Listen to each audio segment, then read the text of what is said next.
Hey, we're Damn the Wolves. I'm Jody. I'm Brett. And I'm Rick. And this is Now That's What I Call Damn Good Music, The podcast. Today we're talking about the debut studio album by English singer-songwriter Sam Fender, recorded between December 2017 and January 2019. So that's 2 years recording. That's a lot, isn't it? Not solid though, was he? I guess it's not full-time, because that would be a really long time. It was recorded at a studio that was built by Sam once he'd signed with Polydor. So I guess he used his advance money to put a studio together. Recorded in his hometown in North Shields. It was released on the 13th of September 2019. Produced by Sam's friend Bramwell Bronte, which I believe there were a lot of people that wanted a sort of more well-known producer. You mean the label? I imagine Polydor were keen to have a name. I guess so, yeah. Established producer. Yeah, how many copies do you think this has sold? 4 million.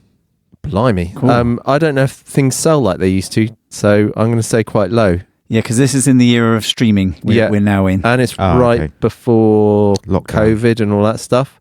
I'm going to go with 900,000.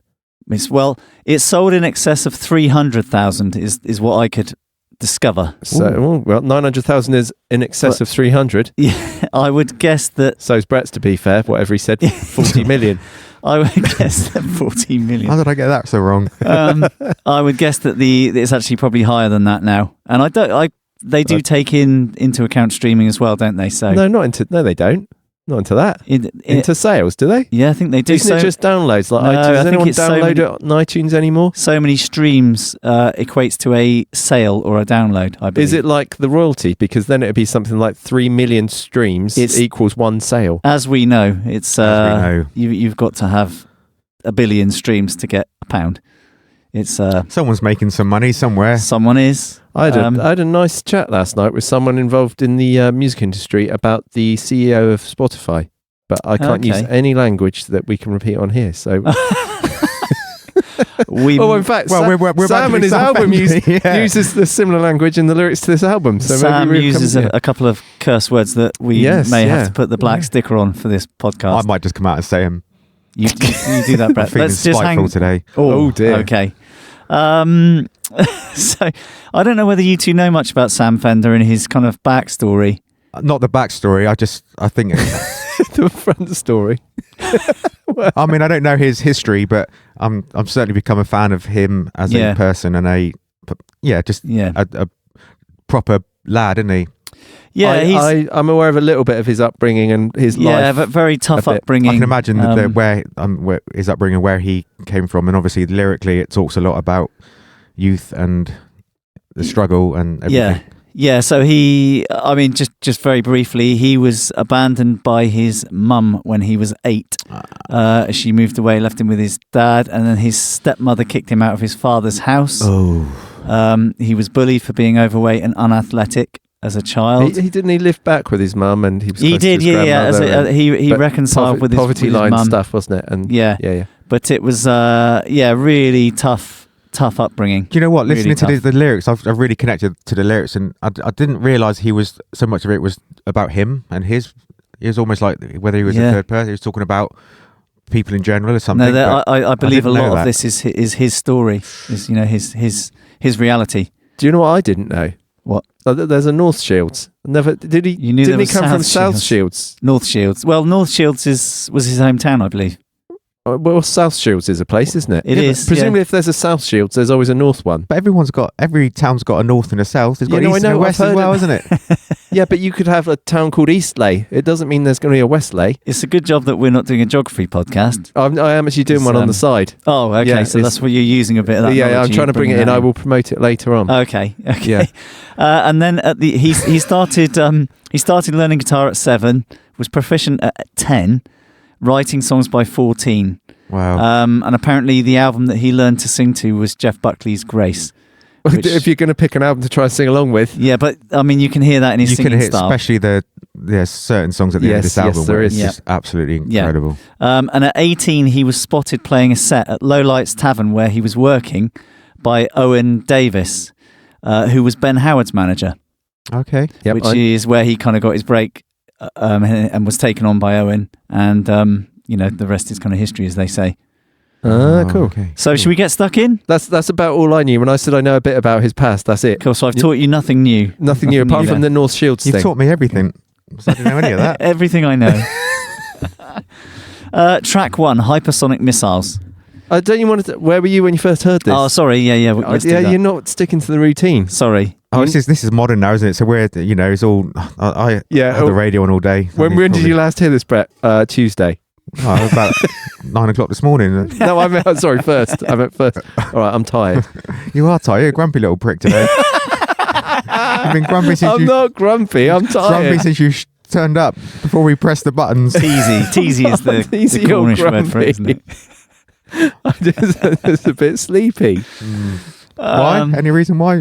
I was putting myself out there, wasn't I? What? I was playing in another band, depping for a function band last night, and I got in very late, and I was the night before and the night before that, and so it's your own fault. That I was working, wasn't I? It's your own fault. Don't take it out on us. No, it's fine. I won't take it out on you. God, all right. See, Luke. Whoa. I've had a funny week, and I think that I've had this album on repeat in my headphones, shut myself away at work, and I think that it's quite a deep album. And I think that may have affected you. I think it has. So who are we finding out who's grumpy then? Yeah, but I'm grumpy because I've done my research, but I do think that this has had quite a impact on me this week. Oh, okay. Not a positive one, though. Well, positive, I don't know, really. I think when I felt really shit this week, then I thought, Sam's feeling shittier, and it's kind of helped me out a little bit. Maybe. I don't know. It was interesting. It is. It's mad, isn't it, music? There's always someone that's worse off. I have to say, obviously there's the singles and stuff, and he's around a lot on TV, but I've never sat and listened to this record. And what, back to back? Back to back. And so which song did you hear first then, Brett, from this? Which was the first single? Was it Hypersonic Missiles? There were a couple of singles, but 2017, 2018. Dead Boys and Playing God were. Play God and Dead Boys. That sound, I think, was a single. So they, not the ones you associate as the bigger hits from this. The big hitters. What about you, Rick? What did you hear first from this? Hypersonic Missiles was the first thing I remember hearing. Was it as a single? That stood in yeah, that I can remember hearing. I might have heard the others, but that was the one as a single. Or again with teaching guitar and music. I think I heard someone playing it. I went, "That's really cool. What's that?" And then I was like, when they said, "Oh, it's someone called Sam Fender," I was like, "Oh yeah, I've heard of him." And then that's the last. Yeah. My first one was White Privilege. Was it? Which I that's an unusual one to hear first. When was that? I know an American friend shared it on Facebook or Instagram, and it was one of Sam Fender's first performances in the US. It may have been, I can't remember. So it took the Americans to introduce you to someone from North or South Shields. Yeah, ironic, isn't it? But he shared this and was saying, what a powerful song this is. And then so I listened to that and then thought, this is amazing. And then that was way before the album came out. Did you say, hang on a minute, his New Jersey accent's funny? Yeah. We'll talk about this. Funnily enough, the mentioned American friend is a big Bruce Springsteen fan. So there we go. Yeah. Right, track 1, Hypersonic Missiles. Yeah, I think we'll talk about a lot about how lyrically how someone so young can be and have so much strong beliefs and knowledge as a kid. Do you know what I mean? That can write such powerful beliefs. What do you mean? Not beliefs, just knowledge, I guess. Just what's the word I'm looking for? He knows his. He knows his. I think he comes across as a spokesperson for his generation. Yes. Yeah. Who's been. Oh, I want to swear then. See, I've got attitude this week. Feels like he's been stiffed over by the system. The system. I'm trying to be diplomatically correct without agreeing with everything he says and getting ourselves into trouble. But yeah, I think he's representing his youth, isn't he? Very strongly with a lot of knowledge and a lot of. I think he's saying what a lot of younger people think. And he's saying it in a way that's very believable and honest. I think it's just observational. Yeah. I think he's very good with lyrics and he's very observant, I think is what it is. But from the offset, that great guitar tone that is now kind of his thing. What is that? Is that a Fender, Rick? Yes, probably. It's got to be, isn't nice it? Bit of reverb. I reckon everything he ever uses is Fender. Yeah. I got that, and I'm not a geeky guitar guy, but there's a lot of Fender sound in this album. It's got, it's very hard to tell actually what it is, isn't it? But it's certainly got that vibe, that kind of classic era 50s Fendery reverby, bits of tremolo in there, a little bit of vibro, some chorus. There's not a huge There's amount some of chorus in the album, there, isn't there? There's a bit of that kind of. There is. It's more just amp. It's whether it's amp or not. It's the sort of classic effects that were found in the golden era of amplifiers. I think. Yeah. See, I'm not teasing. I'm all poetic, Brett. I'm just at peace. Poetic, just tired. But you get that great guitar tone right from the offset. This, and the intense and focused vocal delivery of the first verse of this song. So the first song, Hypersonic Missiles, is where name of the album kicks straight in, doesn't it? With vocal, the lyrics and guitar straight in. Yep. No messing about. Yep. Yeah. It's that kind of triple 4/3 thing as well, isn't it? That kind of feel.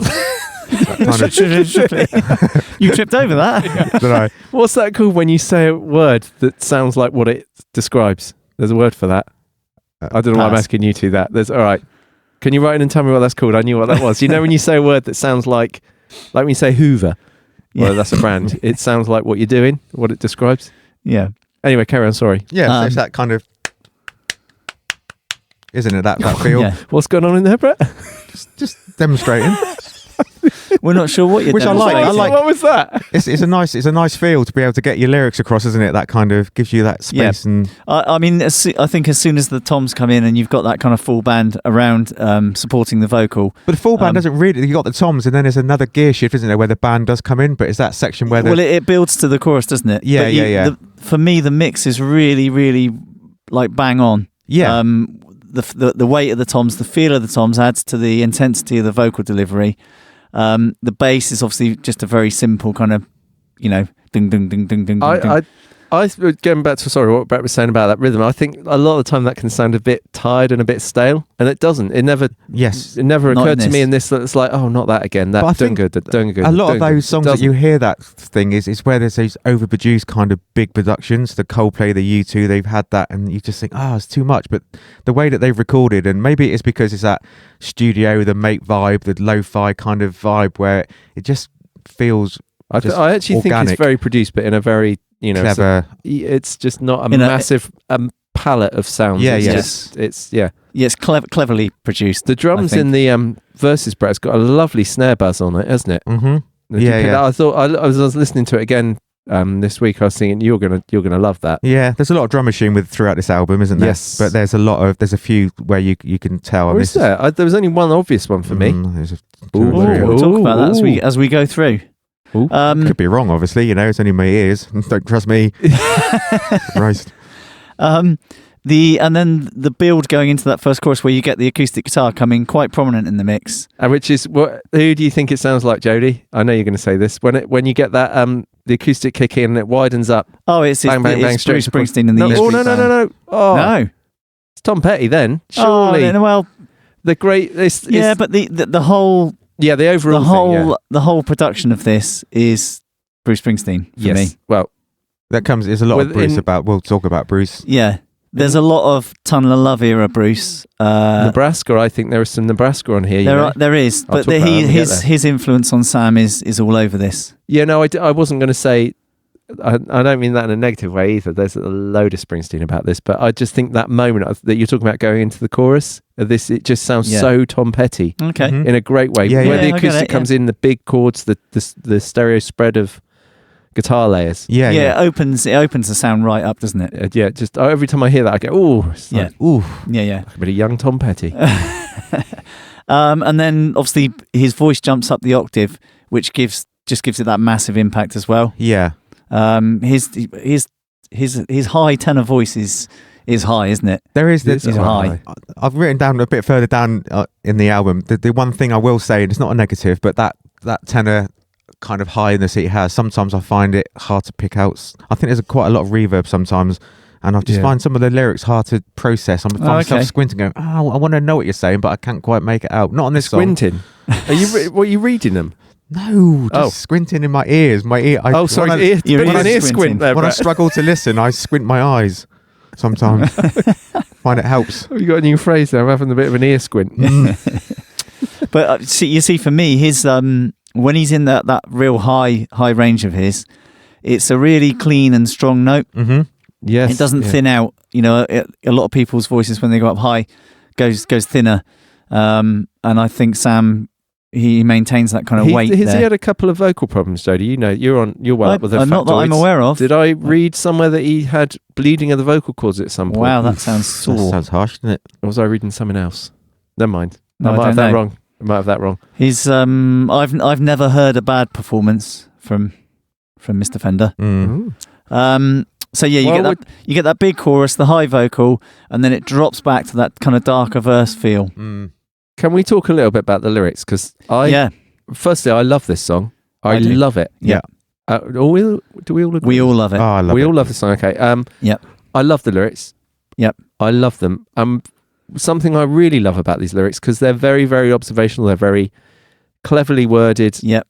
They're brilliant. Is the fact it is ultimately, I think, a love song. Mm-hmm. And I love that turn in it when it goes. Is it the third verse? Is it take to the third verse where he said, "Oh no, I was saying how much I love him, and now I don't know him well enough to." How does it start? Hang on a minute. Something about, but I believe in what I feel for you. Oh yeah, but I believe in what I'm feeling, and I'm falling for you. And is it falling or firing? But I believe in what I'm feeling, and I'm falling for you. I thought it was I believe in what I'm feeling, and I'm firing for you. No, hence the missiles. Falling. Like, because obviously the missiles is the. I think it's falling. Is the how would you fire for World you, War. Rick? Because it ties in nice. If you're firing, you're on all. I think no, not that, not you. You deviant. That doesn't. That means something completely different if Brett's firing. Do you not think I'm all fired up that sort of way? I'm firing, and the song about obviously it's tied in with. That's not what. No, I think. But I believe in what I'm feeling, and I'm falling for you. This world is going to end, but till then, I'll give you everything I have. Can someone write on a postcard the answer and let us know and tell us who's right, if it's me or Jody? Oh no, it's not instant. So don't wait for it. You see, my favourite line in this song is the way I like his delivery as well. Is the way the golden arches illuminate the business park. Yeah, no, they're all great lyrics. I just like that turn that all of a sudden he says, and it's quite obviously it's observational and there's a commentary in there. Yep. But it all comes back to him saying, I can't see that. I can't see any reason for this, but I believe in you and me, and I believe in what I'm feeling for you. Yeah. And I'll give you everything I have. And later on, he says, does he or does he not? I don't know. But it's all just kind of like, I'm not smart enough to understand any of this, but I believe in this and I believe in you. I love that. It's a great take. It grounds it and just, Yeah, it really is. Really, really good. I did one of those things where I went off talking now. I didn't really know what the point was going to be at the end of it. Sorry. Can we talk about the breakdown? The woes. You get the O section, which is really, really great, really haunting. Mm-hmm. And then it's a reverb, isn't it? It's understated, isn't it, that section? It could be, but it's very, the way it's delivered, it's just his... Yeah. Is it a reverb, Rick, that's creating the effect of that kind of choir of voices? Yeah, there's a lot of voices in there, I think, and I think it's, yes. But it's not a lot of voices in that you might hear on a pop song. I think it's doubled, and there's a big pre-delay there, so you hear the effect after the vocal. There's loads of stuff going on. Yeah. Verb, as we say in the industry. Verb. You're very good. I love the bit where he shouts at the "Come on!" As the band build to blast into the last chorus. I love that. And do you know what I love about that? Knowing that it's done in his home studio that he built. Because, and obviously, when you record it, there's that great image that conjures up of him going, "Come on!" like with a band, but you know full well he's in a little vocal booth. Well, you don't know, do you? That could have been a. I love it. I'm not taking anything away from it. I just a thought. I think it gives it for me. It gives you that live feeling. It gives me that Springsteen feeling of like, he's leading the band. Yeah. I know. No, I completely get that. Yeah. I always like when someone goes guitar, and you think, I bet they track that vocal on their own when there was no guitar. Yeah. And just to add to the Springsteen sound, you get the sax at the end, which is like. Okay. And it's interesting, isn't it? Because the tenor sax part there is actually just playing long sustained held notes, and the actual melody, the counter melody, is on the guitar. Yeah. Which again is a very Springsteen and a very Tom Petty. It's a great section. I love that section. Yeah. Really nice. Yeah. And it's clearly putting your Springsteen on your sleeve, isn't it? Yeah. Oh, it's E Street Band. Your Bruce badge. Yeah. Cool. I should have put my Bruce badge on today. Your Bruce badge is always on. You got a badge on. What's your badge say, Joe? It's not a Bruce one. Oh, it's a Back to the Future one. Oh, Save the Clock Tower. What a nerd. Yeah, I love it. Okay, are we okay to move on? Yeah, no, definitely. I don't think you can be on that badge. Track 2, The Borders. I love this as soon as it comes in. See, this is where I think drum machine. I don't. I think it's a drum kit. Live Do drums. you? Yeah. I just think he's really everything's sort of tight, isn't it? The hi-hats are tight, small. I tell you what I do think, if you don't mind, is that it's so The War on Drugs, this song. You know the band, The War on Drugs? Yeah. So much like that. I don't, not to take anything away from our friend Sam, but it's very, very much Do you not think this song, I think this song is very, kind of got that Sam Fender sound. It's a very Sam Fender sounding song. Yeah. It is, but I also think it's very The War on Drugs, and I think is it Tunnel of Love, Jodie? Is that the album I'm Tunnel of Love era, Springsteen, yes. Yeah. I could have done without the sax solo in this song. Ooh. I thought, is it too Bruce? Is it needed in this song? That's what I came away thinking. Oh, okay. Well, do you think he's flying the flag for a new generation of Bruce? I don't Jodie, know. Brett, sorry. Or you, Brett, sorry. I know a lot of Springsteen fans that are fans of Sam Fender, and I think he is a British equivalent, authentic. Ooh, he is authentic. I'm not saying he's Bruce, but I'm saying he's certainly, along with guys like Brian Fallon, that are there to kind of step up and perhaps. What's the famous quote from Springsteen when he's young? I've seen the future of rock and roll, and his name is Bruce Springsteen. Yes, is that right? That's John Landau. Yeah, is that what Springsteen's manager? Yeah. Oh, his own manager said it. Yes, it was a review. That's like me saying about Brett. I've seen the future of drumming, and it's Brett, but I'm in a band with him. That doesn't count. He was your own manager. He was a journalist. Oh, okay. He wasn't his manager at the time. No, he was a journalist, and then he wrote that kind of that was the headline. I was going to say that's a bit sort of almost nepotistic, isn't it? If it's your own manager goes. Anyway, we're digressing. You got me thinking about the drum sound now. I think it's hot rods. It's definitely there's a hot rod sound about the drums in this. So whether it's a loop or something they've recorded it, I don't know, but it does. I feel hot rods. Go back and have a listen. I'll put my squinty ear on, Brett, and have a listen. I think it's a kit. I really like the sound of this intro before the vocal comes in, and I think it's like the bass is just very simple. Yeah. The drums are really tight. You've got that lovely guitar sound. You've got that kind of synthy pad, kind of filling that kind of middle ground out. Mm-hmm. And then launching in with that really high vocal, and the melody in the verses I love in this song. His delivery, it's full of conviction. Really good. And we get another come on at the end of the verse, ready, signaling the band to go into the guitar break. Sure. He's a great storyteller in this, isn't he? Yeah. It's such a great story, whether how much truth's in it or not, I don't know, but it's a great written story style lyrics. Yes. Which you don't get. I don't think you get that much of that anymore, or I don't hear a lot of it anymore. I don't think you get it with the authenticity like this. It's just believable. It's just really it's really well done. And a favourite part of this song for me is where he drops into the second verse, where he drops register, where he goes, oh God, I'm going to do it again. I remember my mother when she found a new man. Yep. And your mother thought she found a partner, a father for you. No wonder you can't stand me. I can't stand me too. Yeah, that's a big moment, isn't it? I can't stand me too. And to repeat repeat the line, real Springsteen thing, but it really pushes that. And you point see that home. theme of like grounding it and saying I don't know any better. It's the same sort of thing you got in Hypersonic Missiles. Yeah, I'm not smart enough. And then in this, I can't stand me too. It's really. Sort of playing yourself down, isn't it? But I like that. It's a very English, I think, thing to do. While we're talking about lyrics, my favourite part is the bridge. Okay. His delivery, the phrasing, the way he sings it, but the heard you glass the boy back in the borders. Oh, is that that's the end? That's the last verse, isn't it? Yeah, the last bit. No, I always thought that was sort of a bridge section. The bridge is where I see her in the night, corner of my eye type thing, where he goes, which I don't really know what that's all. I don't get that bit. Sorry. Yeah. But the some naughty family boys are after you. Do you think it's naughty? Yeah. I thought it was Mardy. No, naughty. What? Oh, what? You're not seeing through the accent.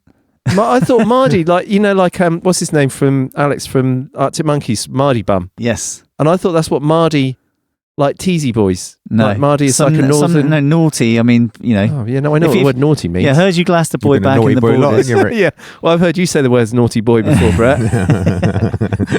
That's not the sort of naughty boy that Sam's talking about here. No, he's talking about Mardy Boys, that's why. You two are going to have a little punch up in a minute. No, I'm not Teasy, just tired. More tired than Teasy. No, more teasy than tired.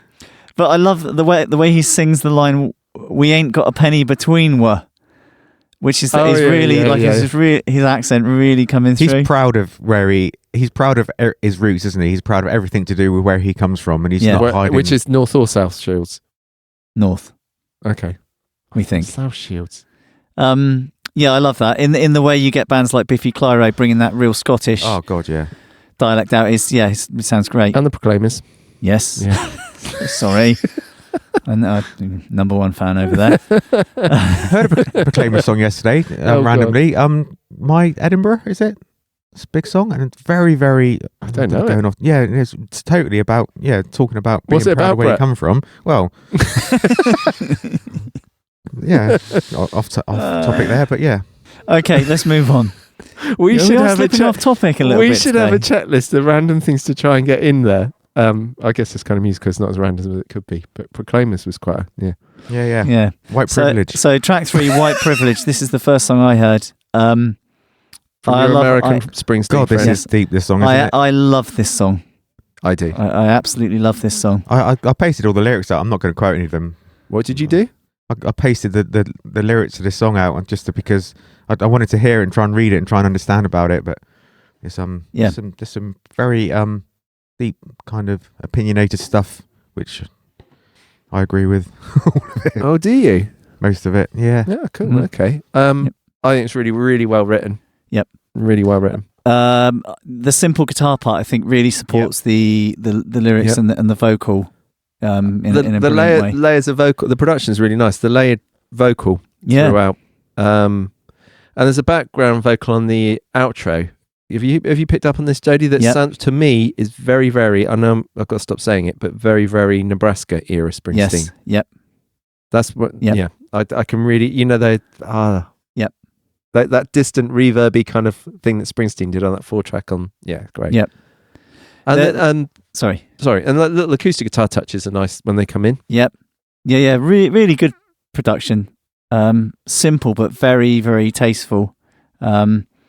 There's some really strong lines in this, isn't there? I'm just looking at the lines. I want to find one that's... there's one in the... there's loads of them. Well, all of them are very good in this song. There's loads of great lines. The one about Brexit, obviously, for us as UK guys, is quite a strong one. Before the left and the right catered for privileged whites, signing online petitions, thinking I'm making a difference. Yeah. Don't want to hear about Brexit, them old... I can't say that word. You can, because we've heard you say it lots. You say it's not the C word. You do say it a lot. No, I don't. Only to you. That's what I mean.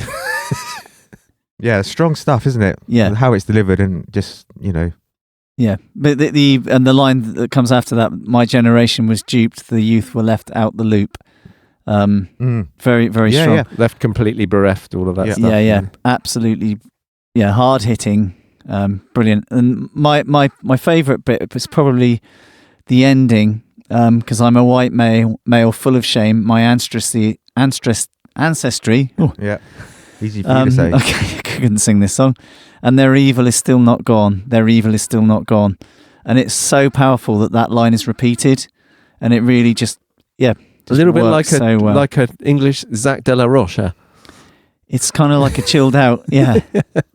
Isn't it Roche? We've had this. I haven't learned anything. Yeah, no, just the repetition bit. The repetition, and again, is another Bruce thing to do. It's just that repeat the line. But me. Yeah. Yeah, very, very powerful. Yep. Track 4, Dead Boys. Another very powerful song. Yeah. Talk about what is it lyrically? What does it mean to you, Rick? You good? What do you think? What do I think about the lyrics? Dead Boys, yeah. What do I think is just storytelling, isn't it? It's just, and there's a lot of like, this is my I think, sorry to say it again, is Springsteen style observation about where you grew up, your hometown, and sometimes the negative side of it. I don't think it's passing commentary more. It's just commentary. It's not really passing opinion as such. It's great. Yeah. It's really good. Great lyrics. Really great. Well, is there something specific you would like me to comment on, Brett? No, not at all. I'm trying to. Often when you say that, you'll say something like, "What does the word centrifugal mean?" No, just I didn't know that word was in this song. I think I've got the wrong song. Hang on. I'll look it up in case I just made a wally of myself again. Yeah. My world spins so fast, the centrifugal force keeps me stuck in the middle. Yeah. So I understand what centrifugal means. I know. But often when you say to me, when you set me up. Do you know how I know what that means? Is it something to do with the ride when you were a kid? Yeah, we all did that, didn't we? What? Can go on the centrifuge. What? I know. What does centrifuge mean, Daddy? Well, it's because you get sucked. Oh. That's what your dad calls it, is it? Oh no! Jesus, man, you two are so pathetically immature sometimes because you get sucked back against the wall of it. Oh no! Doesn't sound any better. Fucking hell! This is let's get back onto this kind of serious tone of this. This is Sorry. Rick's been a real dick today. The pair of you have got no focus. 100% focus is in with his sleep deprivation over there. You're grumpy. I'm not grumpy. No, this is a heavy song, and I think it's dealt with in a really, really good way. Sorry. Well, perhaps not you two, but it really, I'm with you, Joe. I'm with you. Laughing at Brett. It really, really does make you think. Really does. 100%. And it's a real haunting. Just the way it's an early song of his, isn't it? It's an old song of Sam Fender. It's one of his first releases as such. And while we're talking about it musically, do you think you might know what this is? The riff reminds me of a sped up version of something by like Reef. I'm doing that annoying thing that people do when they hear someone and go, "Do you think it sounds like?" But is there a song that it was niggling me? Like, what does this remind me of? I tell you what I wrote down that it reminds me of a little bit of this. You'd be like, "Don't be stupid." It's Higher Power by Coldplay. There's a little bit. There's a section. I don't know the song. I'm going to pretend you didn't say that because you may have just ruined it for me. No, why? No, it's a good. I can't believe you compared the two songs in the same sentence. I've got a comparison for you later on that's going to really wind you up, JD. You're going to be teasy by the end of this. Oh no, it's getting teasier by the minute. Mate. It's teasier with us. There's a really prominent hi-hat part in this, Brett. Yeah. Did you pick up on that? No. It's not that prominent then, is it? Okay, I really liked that. I thought it was good. Yeah. I love the build with the ooh over the top of it. Is that where the guitar? 1 minute 45. The field change there. Wow, proud of you. I know. I read it down. Great work, Brett. Is that where the guitar players kind of guitar is playing those kind of sixths, that solo thing? Which is kind of unusual with the build underneath, isn't it?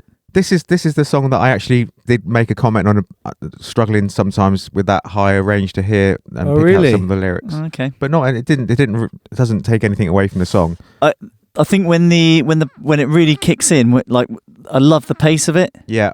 I think that's really good. Again, where it develops, and the last chorus is kind of when it starts repeating stuff, it becomes really quite stompy, doesn't it? Yeah, which is interesting. Yeah, it gets a bit rockier. Mm-hmm.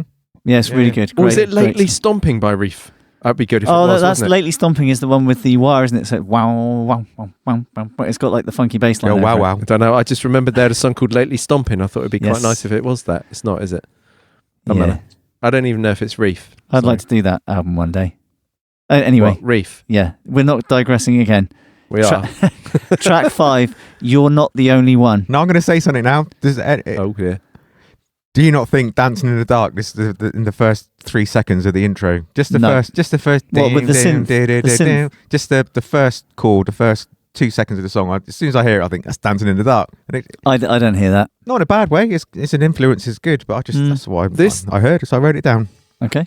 This is a drum machine. Definitely, it is. I wrote drum machine. The first thing I wrote, another drum machine. Yeah. Oh, but the first one. Who knows?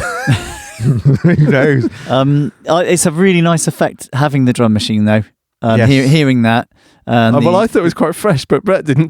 But the band kicks in, doesn't it? The band kicks in later on, and I think that's where the drum machine disappears, and they possibly put the live drums when it kicks in. I quite like the way it's very drum machine at the end, though. At the end with a little echo on it as well. Yeah, it's a really nice touch, isn't it, going back to the drum machine? Yeah. And there's a couple of things I noticed when you listen, because it's nice to listen to things as an album, isn't it, now and again, is the long held notes that he sustains in the melody at the start is quite refreshing because a lot of it's quite quick lyrically. He's scanning. There's more space quick in this song, isn't there? But he picks it up after the first couple of lines. But I thought it was quite nice. Mm-hmm. And I've got to be honest, the first I was a bit like, okay, kind of reached that point in the album. Okay. But when the chorus kicks in, it's like, ooh, that's good. Yeah. I forgot listening to this how good the chorus is. There's a chorusy guitar in this, isn't there, Rick? I've noticed picked out a bit of chorus on a guitar. I can't remember, so I'm going to say yes. Thank you. Thanks for agreeing with me. I really like the vocal harmonies in the second verse. Mm-hmm. And what time is that at, JD? I haven't got time for it. Oh, okay. Well, don't be silly about it. Yeah, sorry. You two are getting right. It's a mix between being really haunting, the backing vocals, but really sweet at the same time. Yeah.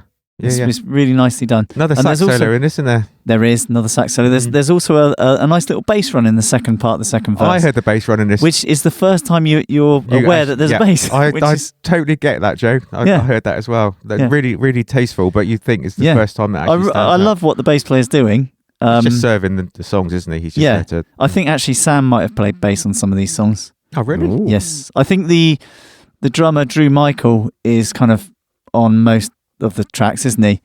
The saxophonist came in quite late, but I think it's the same guy. But I think the bass might be a bit of Sam. Wow. I might have got that wrong. I did read the linear notes. Interesting. Yes. Which it's got a very thorough breakdown of who's doing what on each song, which makes you think they were kind of pieced together a bit more than maybe his second album is. Maybe he wasn't saying, come on, to the band like you thought he was then. Maybe he was saying it to himself. Maybe he was. Come on, Sam, play bass. Yeah. Mm-hmm. The guitar set is really cool. There's it's almost one note all the way through it before the sax takes over. Yeah. I forgot to mention in this he's got that little bit of vocal distortion in the chorus when he sings "You're Not the Only One," the chorus line, or "I'm the Same." It just a hint of distortion on his voice. Yeah. That's nice, the first time we've heard that as well, isn't it? Yeah. That I mean, on his voice, not the effect. He's in his voice, the vocal fry. Yeah, that's right. It's nice, isn't it? The musical section, which leads to the sax solo at the end, is if I close my eyes, I can see Clarence Clemens. Yeah. I think it's you can always, if you close your eyes, Bruce and Clarence are there anyway, aren't they? They always are. It's the Born to Run cover. If you had an ear squint at any point, Jodie, you'd hear Bruce, I bet. Track 6, Play God. Oh, I love this song. I love this song. I love the picky guitar. I love that kind of choke picky guitar throughout this song. Okay. I love it when it drops out, the band drops out, and it's just in there. I wish I had your guitar so you could mimic it, Rick. I haven't got my guitar. I'm guitared out at the moment. It's the only time I really wish you bought your guitar along. You were only saying it because I haven't got a guitar. We know we're safe, Brett. Yeah, if I was a guitar on the stand behind me, you'd be going, oh, don't play it. I love the... we always talk about albums where they start to drop off, and do they? Then this does not drop off for one moment, this album, for me. Don't you think? No, I don't. I really don't. Interesting. It is interesting because because I think it gets... Because Rick's already said that the previous track, no, not the only one. Only when when the first started, I just thought a bit like, okay, we're settling into an album, and it isn't, because I find the chorus is so good, and the melody and the harmony in the chorus is great. No, I agree, Brett. This track is solid gold. Yeah, it is. Great song, and it has a tambourine only matched in brilliance by what's the song earlier? Oh God, this is how tired I am. Will We Wait has got a tambourine. Yeah. Oh no, it's later, isn't it? Yes. Oh, idiot. Okay. Sorry. Did I mention I'm a bit tired today? Amazing vocal performance throughout as well. I mean, the vocals on the whole album are brilliant, but this song really strong. Real intensity. It's an early one for him as well, isn't it? It's an older song for him. One of his first releases, or yes. It's very bluesy as well. This song, I think, there's a bluesiness to this. Dirtiness about this, dirty groove. Oh, I wasn't sure about the filth, dirty groove down. You did. I'm a big fan of with joined up writing. No, I never learned to do that. I'm a big fan of the dropout in the third verse around the 150 mark, and that guitar's still there, isn't it? Yeah, underneath it. Yeah, but it's brilliant vocal, and his delivery really pointed in the way that he delivers it is brilliant. Yeah, and a lovely bass slide coming back for the band. Yeah. Which would be great. Love a slide. Yeah, definitely. Do you think he'd made a mistake there and do a slide? Or do you think he meant to do a slide? Probably meant to do it. If it's been recorded, it's not like me last night at that Dep gig I did with the slides. All over the place. Oh, yeah. Yeah. Do you do that when you just don't really know what you're doing? Just do loads of slides? Yeah. And just cover up there? Yeah. You can do that with drums. You can. You can go hula. Soup to soup. Also, a special mention at 3:25 where it breaks to just the guitar for 5 seconds before the band comes back in. Yeah. And it comes really in good. on it doesn't come in on one of it. The band always comes in where you're not expecting the band to come back in that kind of. When it comes really back in at 3:30. Comes back in at 3:30. But then the song's over by 3:40. Yeah. It's just a really interesting end. Yeah. And I like the fact that they've put a lot of thought into it. Yeah, no, totally. And developed it. No, I do. It's up there with one of my favourites. It's not just a repeat chorus and fade out, is it? Nope. It's really good. Yeah. Track 7, That Sound. Another great song. Very roomy, open sound on the drums. I almost want to play the groove to this because I love the groove. Go on. I don't know if I can remember it. Oh. Well, don't then. Isn't it just dum? No, cat, but it's dum, no.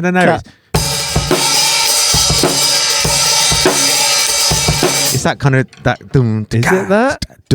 Yeah. It's definitely that. 100%. Don't argue. I wasn't going to. I was just. No more arguing.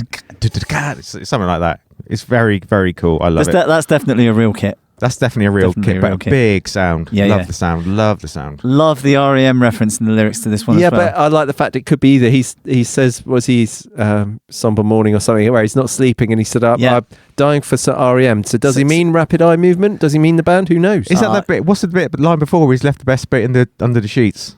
The best of me was left under the bed sheets on that somber morning. Yeah, what's the best bits of him that he left under the sheets? What does that mean? That he was probably in his best frame of mind when he was under the sheets asleep. Nothing. For some REM before he left the house. Not what you're thinking. Okay. You naughty boy. I did want to question that because I wondered what, I don't know. Naughty boy. Uh, I really like the low key verses in this. The sort of simple drums, bass, vocal, and then you get the big lift into the chorus when the guitar comes back. Mm-hmm. Going back to the REM thing, there's a very, very 80s, 90s indie sound about this song. Yeah. So do you think that might be why he's referencing REM? He might be. He might not even be aware of REM, and it might be rapid eye movement. Who knows? Who's not aware of REM? Well, I don't know. You can't say you can't say that, can you? Because you wouldn't know them. I'll ask around later. I'm going to ask everyone I meet today. If everyone, do a poll. What I love about this is those two accents after the word grounded every time. Bam, bam. I love that when it's very powerful. Yep.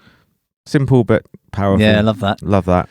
I like the 2 minutes 32 seconds where the band drops out to just the vocal singing the chorus. Yeah. Really good. Lovely touch. It's a little bit of a kind of a classic rock thing to do. Not something you hear very often. I have a question. Yeah. When you listen to music that you're not going to do a podcast on or reference, do you watch the timer? No. Okay, so it's just for reference for this. Well, quite often if I listen to music, I'm driving, so if I watch the timer, I'd be in a bit of a state. Yeah. But people might be interested and they might want to go and specifically go to that. So that's what that was my question, Brett. Is that why you're doing it, Jodie, or do you find yourself looking at the timer? It's for anyone that wants to. I think you're going above and beyond, Jodie. I do. I think you're going above and beyond, mate. Thanks. You're putting a lot of effort into it, and I think people appreciate it. Apart from your brother. No, I appreciate it. Come on, hurry, because we're now and teasy. We're now at 43 minutes and 23 seconds into the podcast. Track 8, Saturday. So I love. There's another good. There's another nice bit of drumming on this. The simplest thing in the world, which is pushes. I like pushes a lot with the drums, and it happens in this song. Yep. Do you want me to play it? If you go for it. I'm gonna play it. Take your time. This is pushes. It's like, dung. There it goes, and it goes. There it goes. Oh, it's that. That's nice. It's the space afterwards you like. I love the space, and I love the open hi-hat where the band accents it as well. Yeah. And it's just a very prominent part, and I think it's a lovely feel, isn't it? It is a lovely feel. It's a nice tempo. And this is the part of the album where you think, is it dying off? And it still doesn't. It still, doesn't, for me, not with that. It's got a great chorus. It has got a great chorus. Yeah, great chorus. I don't think Rick's very strong. I think Rick thinks it might be. What do you think? Is dies off this album, Rick? No, I didn't. I said I thought it might have at the start. Okay. You're not the only one, but the chorus absolutely slaps you and says, it's great. My favourite part of this is when it goes back to the second verse, and you've got I don't have a time for you, sorry, Rick. Oh. The bass hits a harmony note, And have you heard that? I haven't. It does. Yeah, it hits. I don't know what the root is, but it hits a harmony to the root, and then it goes at the end of the verse because there's a great minor change when he says, "I raise my beer." I can't remember what the lyric is. There's a really nice harmony change to a minor. Probably I don't know what it is. I'm going to guess at the minor 4 chord for can't remember their chords and music. Tell me you two didn't think when he sings the line "Gonna lose my mind." Do you think Dave Matthews Band? No, I can't say I did. My mind. My mind. Is that when it goes the high? Oh, I know. Yeah, and then it goes my mind. There was a bit more Damien Rice about the way you sung that. Brett. Honestly, when he sang, I thought, that's real Damien Rice. So suggestive. We're so squinty ears again. Really. Dave Matthews Band. I really loved it. I love how he and I thought, I love Dave Matthews. Didn't hear that. You didn't hear it. Go back and listen. Honestly, yeah, I will. That's so Dave Matthews, and I love that. Really? I loved it. Yeah. That's not another thing. I didn't think the Proclaimers or Dave Matthews would come out of this podcast. I'm going to play it to you afterwards, and you're going to say, "Yeah, I understand."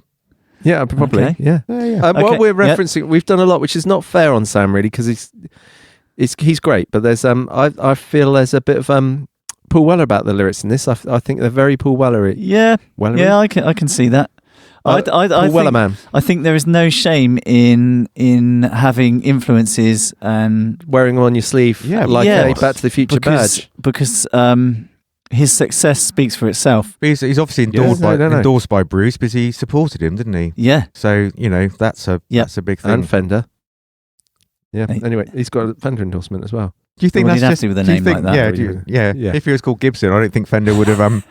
Debbie Gibson didn't get an endorsement by Fender, did she? Who's Debbie Gibson? Who's Debbie Gibson? Come on! I don't know who Debbie Gibson is. No. Should I know who Debbie Gibson is? She was on my wall.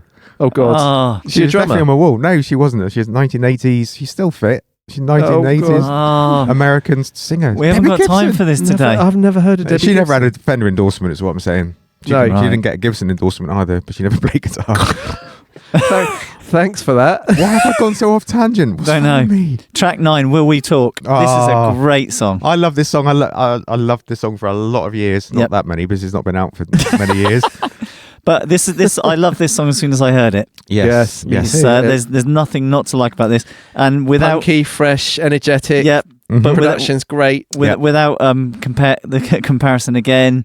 The intro, very Tom Petty, American Girl, very Strokes Last Night, but something all on its own as well. And as soon as that vocal comes in, it's like that is so identifiable with Sam Fender. And like Saturday, the lyrics are so observational and perfect. They're brilliant. Perfect. Big single. Yep. And brilliant energy. The tambourine. Yeah, like I was talking about earlier. And the double time in the tambourine. Yeah. Yeah, everything about it. Yeah, and there's a lot of really 80s synths in this. There's pads and there's like bell synths and there's bell effects, isn't there? Doing like mirroring the vocals. Yeah, loads of pads as well, and that could go seriously wrong, but it sounds brilliant in this with the punky band. Yeah, great, really good. Yep, really strong. So we all agree on something. Super high singing in the bridge as well. Yeah. Yes. Yep. Great. I don't like to be negative, you know that. But if I was to fight, because I love this song, there's something that I don't quite get. Is I don't quite get the bridge. I don't know what lyrically. Yeah, I know why it's there, because it just needs a little refresher. It needs a little bit of a bridge there. Yeah. It works brilliantly. But sometimes I close my eyes. Sometimes I see you're fine. See a sign, isn't it? Oh no, not another one. So that's probably why it doesn't make much sense to you. Should we move on? I don't know what seeing a sign is either. I thought it was I see you're fine. It's a bloody years ago. We all need to do a bit more ear squinting, don't we? Okay, track 10. Hashtag ear squint. Track 10. Done one, Brett. Track 10, Two People. Oh, this lovely guitar tone. Upset me, this song. Yeah, it did upset me. No, Brett. And I think it upset me because now I know even more that I think this is written about him, isn't it? What? Because it's about two people. Well, yeah, but maybe the two people being his mum and dad. Maybe. I think it's all relationships he's observed, perhaps. Maybe, I don't know. There's just something about there's a couple of lines that really stuck out at me. But I really got upset about it. I've had a real tough week this week, and this song didn't out. You're all over the place today, Brett. You're all yeah. It's an emotional roller coaster listening to you this morning. One about the verse about the fists, the two fists, and the guy is obviously the fisty guy, and the woman is one tries to speak to Jesus. Jesus won't hear a sound. It's almost like she's crying out for help, and there's no one there to help. And I thought, really got to me. That did. Yeah. But, one does what he pleases. One speaks to Jesus, but Jesus won't hear a sound. Yeah. Would you like me to really upset you, Brett? No, don't, because I am on the cusp here. Well, they're in a slightly different way. They're a different cusp. What? I think, Jodie, this is going to upset you too. You know, I said later on I'm going to upset you both. Yeah, this will be it. Ready? I think this song sounds, which is why I'm not overly fussed on it, like Ed Sheeran. I can hear a little bit of Lego House in here, and I don't. I'm not dissing Ed Sheeran. Some of his early stuff, I think he was very. For me, you know how I feel about like Tesco's music. You know, like Ed Sheeran and Taylor Swift and things. But this for me is very early Ed Sheeran, and once I've got that in my head, I'm a bit. Ooh. Ed Sheeran smashes out the love songs. This isn't a love song, is it? No, but he's no. Oh, Ed in his early days, he was very observational. He writes some great lyrics, observational lyrics. He certainly used to. He's been a bit more. What's the term? I want to say successful. I want to say no. Yeah. Recently, homogenized, but I think that might be milk. What's the what? Pasteurized. That's pasteurized. No, can you get homogenized milk? I think you can. I don't know. Don't ask me. An unhomogenized. Yeah, I think so. Yeah. There's another one. There's another random tangent. I don't hear the Ed Sheeran in it. Oh, okay. So if I upset you, or you just no, you haven't upset me. No, I'm just we're all entitled to our opinion. You say that a lot when you say I'm not. I'm a bit like Brett. I'm moved when I hear this song. I think it's good, and some of the lines are really good. All the lines are really good. There's some really nice touches. There's some low oohs in this, which I really like. Yeah. I really like the bridge, and there's the interesting arrangement with the bridge comes back for a second time. Yeah, which I always love. We like love that in a song. Yep. But I think his vocal, his performance is more. It feels like he's been beaten down. Mm-hmm. Like it feels like he's been a bit more tender with his delivery, is he? Yeah, I guess because it's not super high as well. Yeah. He sounds more desperate, which now you've mentioned about maybe his parents. Obviously, his parents. Divorced. Have you got the lyrics there, Rick? There's the verse about him where the two people, and then they make two people, and then it's almost like it's talking about him, and because he has an older brother, doesn't he? Yeah, and I think it's the two people, the new two people that I think he's playing on the word two a bit with that. Two people. He's very cynical today, isn't he, Brett? When he's tired, he gets very cynical. I'm not cynical. Hard work, some might say. Shall we move on? I think I'm the only one who's not being hard work today. Shall we move on? Track 11. Yes. Call Me Lover. This could be a Cornish one, Brett. Bit of a Cornish saying. Yeah. I like your hat. Call me lover. I love this song. Yes. Great song. Great vocal, great guitar. And the production, I think, is one of probably the most produced songs on this, as in because of the ooh, the backing vocal ooh, and the string synths.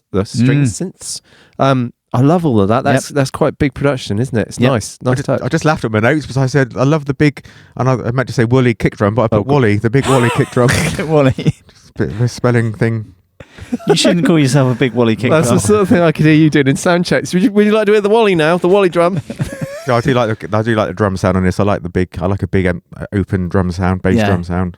Yeah. The hook on the title line's great, and the little bit of vocal distortion. Yeah. He's a bit vocal fry on there. And my favourite part of this song at 2 minutes, maybe 1:58, Joe, is the violin and bass section. I don't remember violin in it. There's about 10 to 12 seconds of violin and bass, and it's beautiful. Ooh. Have you not heard that? Is this not I know the bit you mean. Yeah. It's absolutely lovely.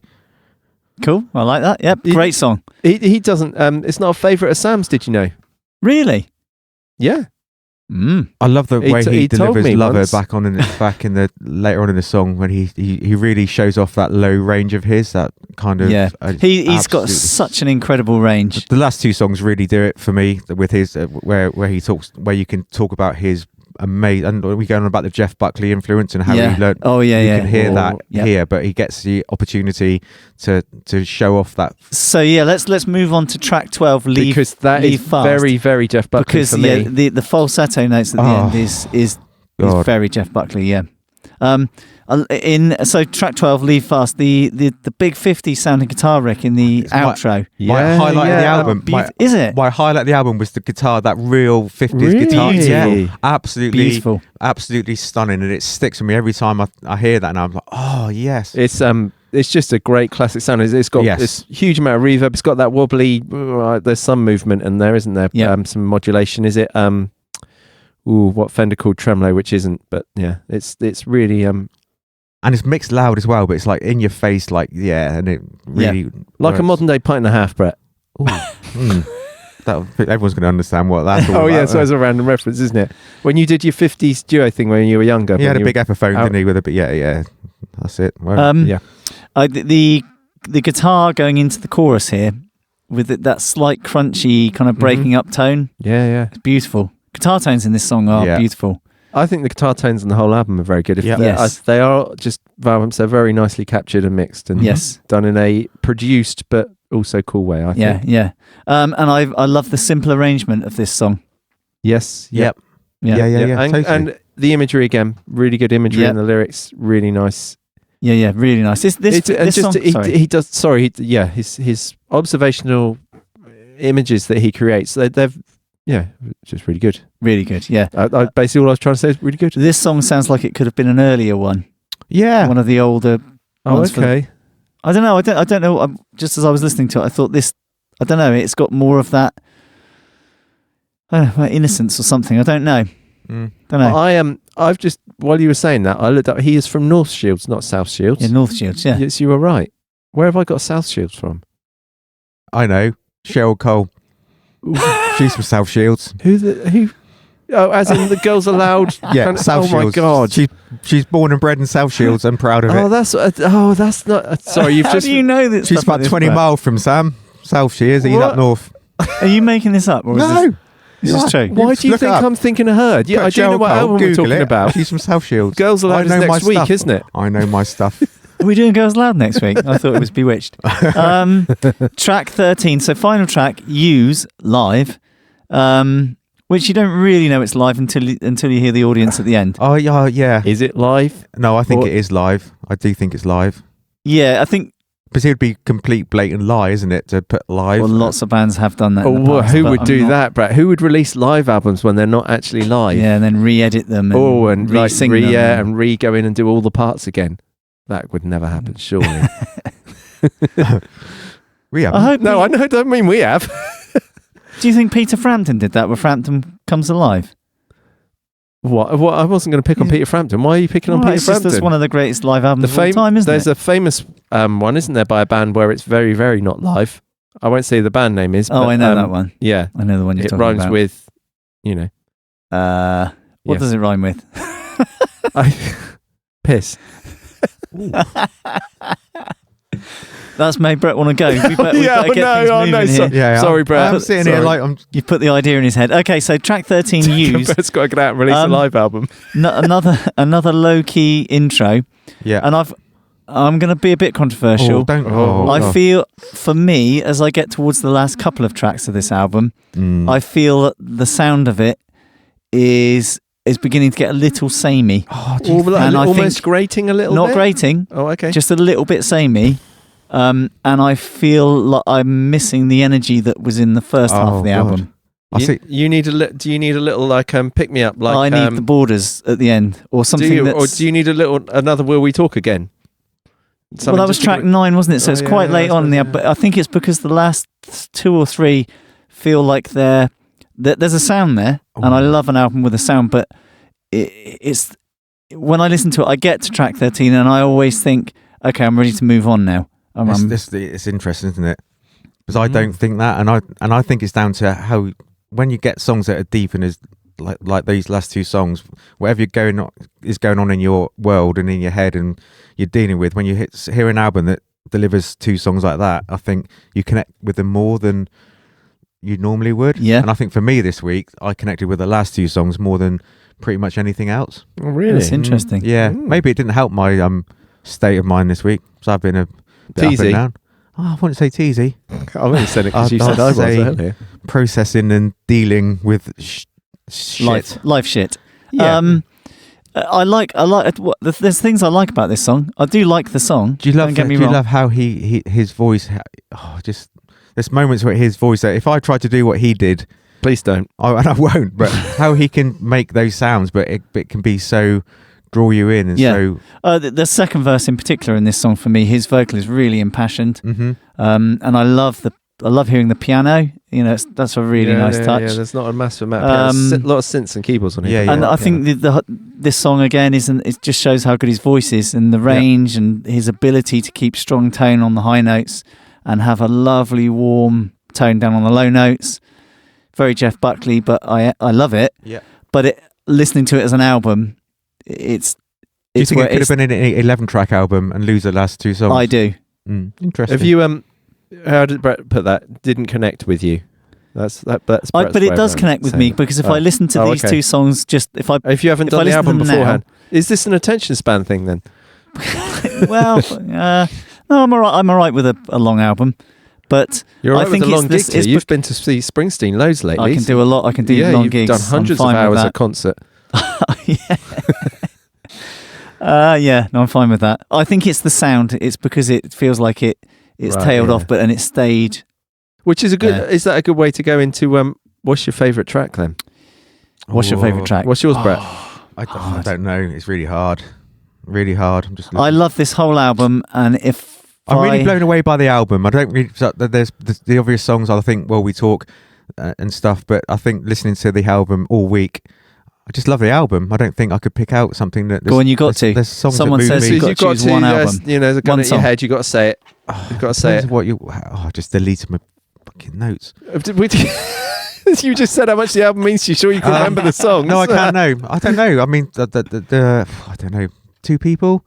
Oh, really? Just because interesting. I think I really connected with that. Oh, nice, Jody. I'm going to go back and listen to that, Brett. Now I know how much it's affected you this week. Maybe you need to be in my state of mind for the week. Maybe to get it. I won't. I'll probably just check out some. I'm going to go with. This is really hard. It's either White Privilege or The Borders. Really? I don't know. We're all going to say different things. You're going to say Hypersonic Missiles, aren't you, Rick? Yeah, I reckon he is. My answer is, if I was going to play it to someone and they said, so Sam Fender, who's Sam Fender, I'd play Hypersonic Missiles and I love it. But I also love We Will Talk for its simplicity and its energy and its... Interesting. All gone. White Privilege is fantastic as well. Those three, they're my top three songs, which are the top. See, I think... White Privilege or The Borders for me. I definitely, if someone said, who's Sam Fender, you'd probably play Hypersonic Missiles. Yeah. But for me, if I was going to listen to a song from this album, it would be The Borders or White Privilege. Yeah. I'm going to say Hypersonic Missiles, White Privilege, or Will We Talk? But depending what mood I was in, it might be... Yeah. This is a very, very, very strong album. I've really connected with this album. What a great modern album as well, in a time when we don't have as many classic albums as perhaps we once did. It's all about singles, isn't it, nowadays? But this is, for me, this is one of the best albums of the last 5 years. Ooh. Yeah. Oh, yeah. And what a marvellous guy. I don't want to say because he's so much younger than us now, but what a marvellous guy to represent his community, his age, everything about his Sam demographic. Fender. His demographic. Yeah, I think Brett's putting him up for a bit. Is this going to be a sir? Bit of a bromance, like me and Sam. Bit of a bromance, like. Don't know. He's a great guy, isn't he? Just I think so. So you're full of love for Sam, not for anyone else in here today. Oh yeah. I think we better go before this turns nasty. Yes. Right. Bye. Thanks for listening. Please check out our band, Damn the Wolves. Find us at damnthewolves.com and please follow us on all the usual socials.